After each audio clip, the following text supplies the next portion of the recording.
Welcome back, brothers and sisters. I am Braden. This is Langley Outdoors Academy, and thank you for stopping by. All right, guys, today's episode of Bullet Points is going to knock you over. This is insane. This is an editorial or opinion piece from Politico. Okay? Remember in April when we were talking about the fact that the increase in guns in minorities and women and all the new guns in the United States were going to shift dramatically the politics in the United States towards gun owners? Remember that? If you do, leave it in the comments field below because right now, Politico just figured it out. Listen to this title for this opinion piece from Politico.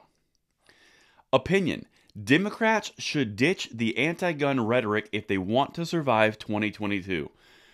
Okay, we either got a mole amongst the audience or they're figuring something out 6 to 8 months after we've been talking about it. Let me know what you guys think in the comments field below. I've got this in the link for the whole article. Check it out and share this out because they're figuring it out. And you will not believe that this opinion piece actually calls for a national carry program. Stick with me for 4 minutes. I'll walk you through it. This is crazy. I want to hear you guys on this one and spread it. This is important. As the recent election results in Virginia and New Jersey showed, Democrats have a growing problem with rural and working class voters. Yeah, duh.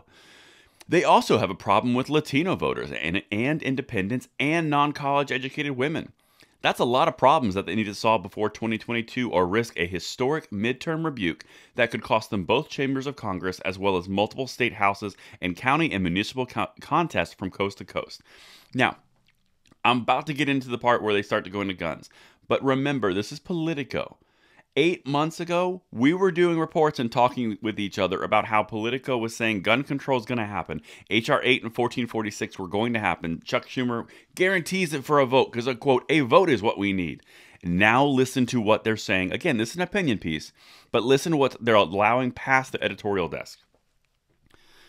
But if Democrats want to repair their relationships with these key voter groups, there's another issue that can do it. It's not climate change or COVID vaccines or even child tax credits. It's guns. You heard that. It's guns.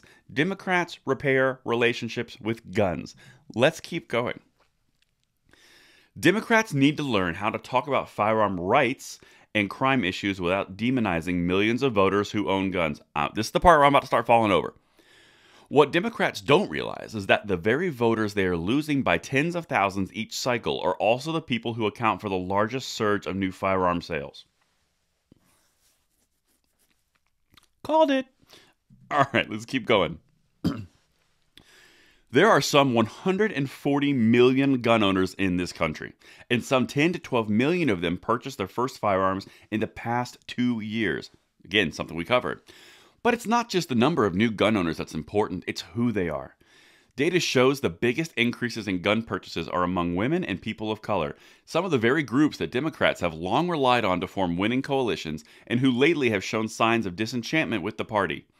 Moreover, 48% of self-defined political independents own guns or live with someone who does. Most of these purchases are handguns, not assault rifles, which capture so much of media attention, and most of them are driven by concerns of personal safety. That is something directly from this channel. Do you guys remember us saying this exact same thing? We talked about this 6 to 8 months ago. It's coming true. Cutting edge of the gun world. Let's keep going. Democrats can continue to oppose gun owners' rights to carry their weapons safely and legally, alienating an increasingly important segment of society and their potential voting electorate. Or they can reposition themselves in support of gun owners on reforms aimed at keeping guns out of the hands of dangerous people. Do you see what they're doing? They're trying to moderate because they went too far left, a theme that we've been seeing over and over again. This is the part where we get to national carry programs, sponsored by Democrats. If the Democratic Party believes that the continuation of our republic requires maintaining a majority in the House or Senate in 2022, and I would argue that it does, their candidates need to pivot in support of gun rights in order to win. Now, I put that there just to show you this is a Democratic operative. This is not a Republican. Their candidates need to pivot in support of gun rights in order to win. Is that what we're about to see? Democrats might not like guns or think the Second Amendment deserves the same protection as the First, but if the Supreme Court rules against New York's concealed carry law, it would be foolish of the Democrats to continue to promote a sweeping anti-gun platform. Are they throwing the white flag up? Here comes the national carry program. Democrats can start by supporting a sensible national carry program. They can fund firearm safety education.